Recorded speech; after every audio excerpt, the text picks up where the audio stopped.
السلام علیکم ناظرین، آج کی اس ویڈیو میں ہم آپ کو حریم فاروق کے ایک حادثے کے بارے میں بتائیں گے جو آپ نہیں جانتے۔ تو چلتے ہیں ہم اپنی ویڈیو کی طرف۔ ایک انٹرویو میں حریم فاروق نے بتایا کہ 2013 کے آخر میں ان کا ایک خطرناک ایکسیڈنٹ ہوا تھا جس نے ان کی زندگی تبدیل کر دی۔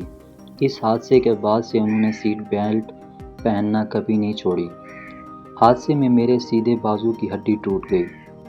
میرے پہلے پروجیکٹ کے وقت یہ حادثہ پیش آیا اور اس کے بعد میں ڈپریشن میں چلی گئی۔